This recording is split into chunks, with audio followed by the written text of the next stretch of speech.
토트넘이 대역전 드라마를 완성한 이스미라의 밤은 사실 한 편의 다큐멘터리처럼 수많은 인물과 변수가 교차하며 완성된 복합서사였다. 경기 전날 보대 시내 중심가에는 영화에 가까운 칼바람이 몰아쳤지만 토트넘 원정 팬들은 구단 마크가 찍힌 두꺼운 스카프를 목에 감고서도 캡틴이 우리에게 가르쳐준 건 절대 포기하지 않는 태도라며 서로를 다독였다. 이 커다란 기대감은 곧장 소셜미디어로 번졌고 경기 당일 아침에는 해시태그 샵사인 믿고 보는 손흥민이 영국, 노르웨이, 한국 트렌드를 동시에 점령했다.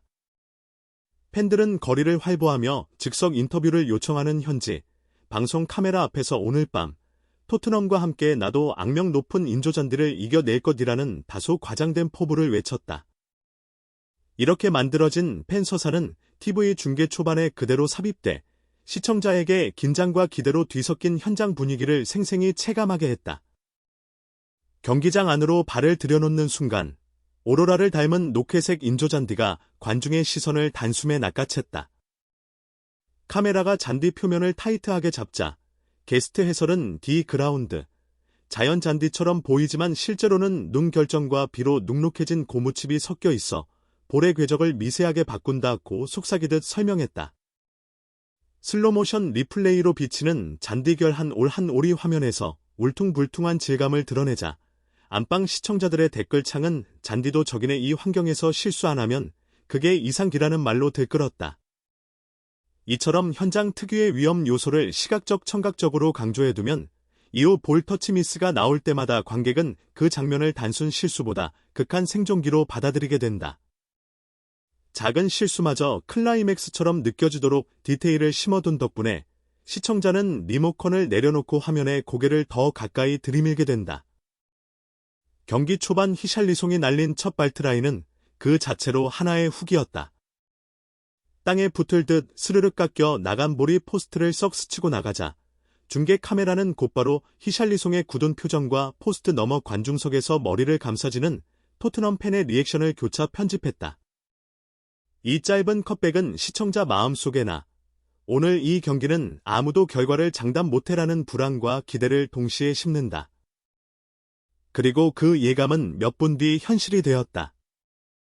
브레넌 존슨이 왼쪽 터치라인에서 처참한 트래핑 미스를 저질러 역습을 허용하자 해설진은 한 목소리로 이 잔디, 그러니까요? 라고 탄식했다. 스튜디오 패널은 경기장의 실시간 습도 온도 데이터를 화면 구석에 작게 띄우며 빈조잔디는 온도 변화에 민감하다. 습기가 차면 볼이 한없이 땅에 들러붙고 기온이 내려가면 돌처럼 튀어오른다고 기술적 설명을 덧붙였다.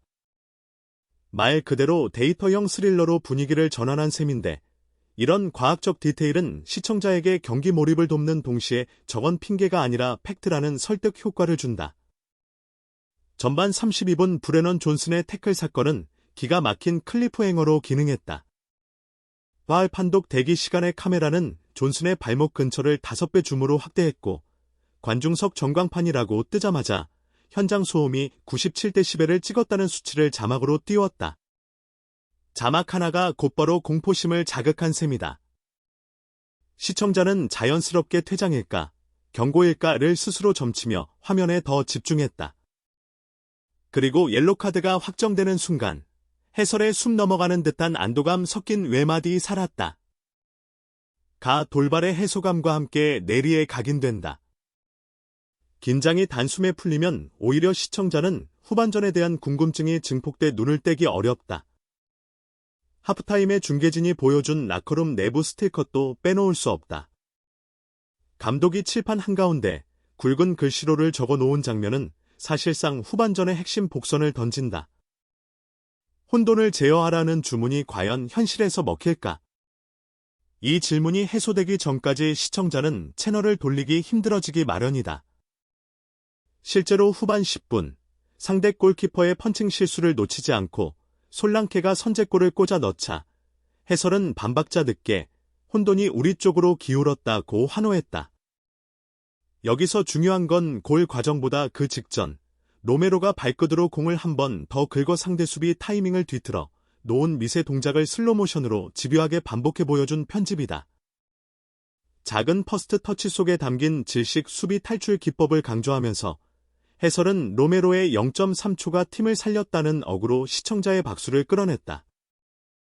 두 번째 득점 역시 극적 편집의 교과서였다. 페드로 포로가 올린 볼이 기이하게 솟아오르며 골대를 때리고 빨려 들어간 순간에 카메라는 4가지 각도 메인캠, 고프로 골라인캠, 스카이캠, 그리고 포로의 헬멧 포브이캠으로 번갈아 컷백했다. 각기 다른 속도로 재생된 같은 장면은 시청자 뇌리에 잔상을 반복 입력해 운명의 한 방으로 각인된다.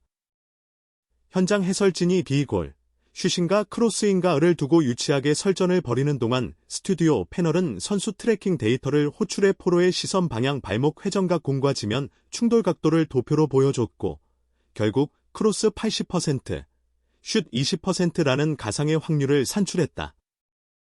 과학적 추정치에 예능감 있는 수치를 더해 논쟁거리를 던져준 셈이라 시청자는 자연히 SNS로 향해 의견을 공유하면서 방송에 머무르는 시간을 늘렸다.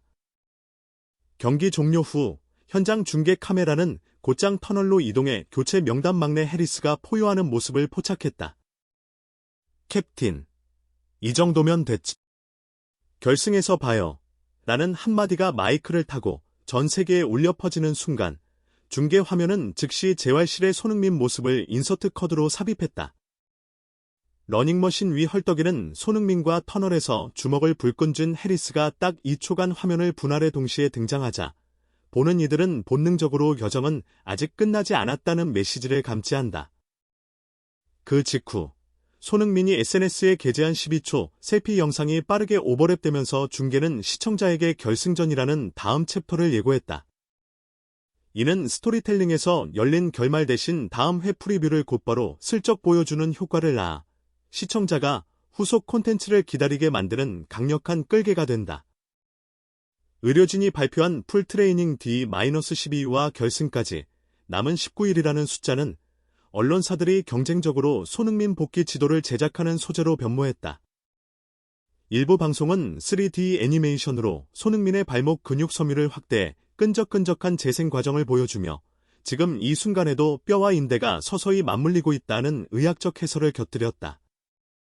이처럼 과학 의료 정보를 시각적 볼거리로 치환하면 축구에 큰 관심이 없던 시청자도 회복 프로세스 자체가 흥미롭다며 머물 가능성이 높아진다.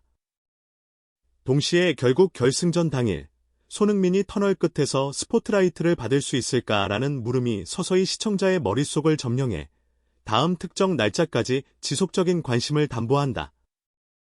마지막으로 제작진은 결승 상대가 확정되기도 전에 팬들에게 설문을 던졌다. 돌아올 손흥민, 선발이 좋을까 조커가 좋을까 라는 간단한 투표였지만 실시간 그래프를 방송 오른쪽 하단에 띄워두었더니 경기 종료 뒤에도 시청자는 그래프 변동을 끝까지 지켜보려 방송을 끄지 않았다.